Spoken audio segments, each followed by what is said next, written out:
কোচবিহার পঞ্চানন বর্মা ইউনিভার্সিটির সম্পূর্ণ নতুন শিক্ষানীতি অনুযায়ী প্রকাশিত দ্বিতীয় সেমিস্টারে ভিএসি এনভায়রনমেন্টাল স্টাডিজ এর সাজেশন সম্পর্কে আমাদের আজকের এই স্পেশাল ভিডিও।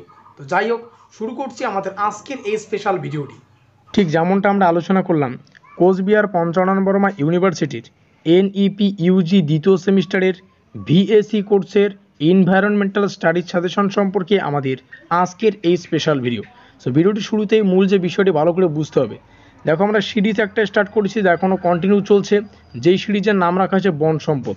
একটু যদি এই সিরিজটার বৈশিষ্ট্য বলি, আমাদের সিলেবাসের অন্তর্গত দ্বিতীয় ইউনিট, যার একটা গুরুত্বপূর্ণ কনসেপ্ট হচ্ছে বন সম্পদ, আর তাই বন সম্পদ সংক্রান্ত একটা সিরিজ আমরা কন্টিনিউ করছি। আর এই সিরিজের আমাদের আজকের ক্লাস তৃতীয় ক্লাস আউট অফ 4, অর্থাৎ এই বন সম্পদ সংক্রান্ত 4খানা ক্লাস আমরা আলোচনা করব। আর এই 4টা ক্লাসের মধ্যে আমাদের আজকের ক্লাস তৃতীয় ক্লাস, তো আর একটা ক্লাস কিন্তু বাকি আছে। আর তোমরা যারা যারা এই 3টা ক্লাস করোনি, আমি ডেসক্রিপশন বক্সে লিঙ্ক প্রদান করে দেবো, তোমরা চাইলে সেখান থেকে দেখে নিতে পারো। কথা ক্লিয়ার? অর্থাৎ এই বন সম্পদ সংক্রান্ত যে প্রশ্নাবলী হবে, আমরা এই 4টা ক্লাসের মধ্যেই কিন্তু আলোচনা করব, এর বাইরে আর কোনো প্রশ্ন হবে না। তো যাই হোক, দেখে নিচ্ছি আমাদের তৃতীয় ক্লাসের গুরুত্বপূর্ণ বাছাই করা প্রশ্নাবলী। প্রথম প্রশ্ন, চন্দন গাছ কোন অরণ্যে দেখা যায়? উত্তরটা হচ্ছে ক্রান্তীয় মৌসুমী অরণ্যে। পরবর্তী প্রশ্ন, দক্ষিণ আফ্রিকায় নাতিশীতোষ্ণ তৃণভূমি কী নামে পরিচিত? সেটা হচ্ছে ভেল্ট। পরবর্তী প্রশ্ন, অস্ট্রেলিয়ার নাতিশীতোষ্ণ তৃণভূমি কী নামে পরিচিত? উত্তর হচ্ছে ডাউনস।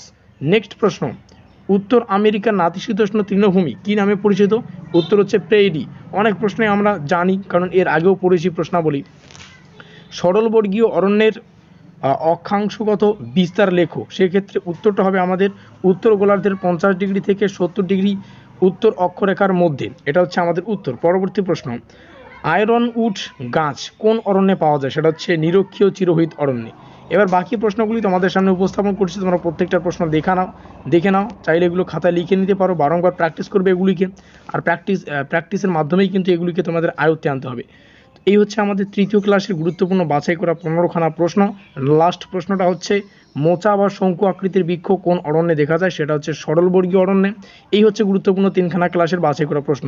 আর একটা ক্লাস যদি আমরা আলোচনা করি, তাহলে বন সম্পদ সংক্রান্ত গুরুত্বপূর্ণ প্রশ্নাবলী আমাদের কিন্তু ইনাফ, এর বাইরে আর কোনো প্রশ্ন আসবে না। তো আর একটা বিষয়, যে বিষয়টা ভালো করে বুঝতে হবে, দেখো ডেসক্রিপশন বক্সে একটা সিরিজের লিঙ্ক পাবে, অল ইন ওয়ান। এই সিরিজেরও কিন্তু টোটাল 4খানা ক্লাস ছিল।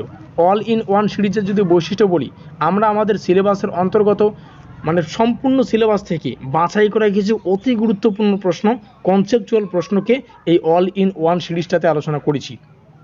এই সিরিজটি তোমাদের দেখতেই হবে। যারা যারা নতুন আমাদের চ্যানেলে এখন প্রবেশ করেছো, জানো না কিছু, আমি তোমাদেরকে সাজেস্ট করব, ভিডিওর ডেসক্রিপশন বক্সে ওই ভিডিওটির লিঙ্ক পাবে, তোমরা সেই ভিডিওটি অবশ্যই দেখে নিও। কথা ক্লিয়ার?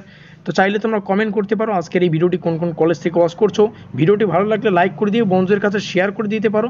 আর এখনও পর্যন্ত যদি আমাদের পরিবারের সদস্য না থাকো, আমাদের চ্যানেলে যদি পরিবারের সদস্য হওয়ার ইন্টারেস্টেড হও, অবশ্যই চ্যানেলটিকে সাবস্ক্রাইব করে দিয়ে আমাদের পরিবারের সদস্য হয়ে নিও।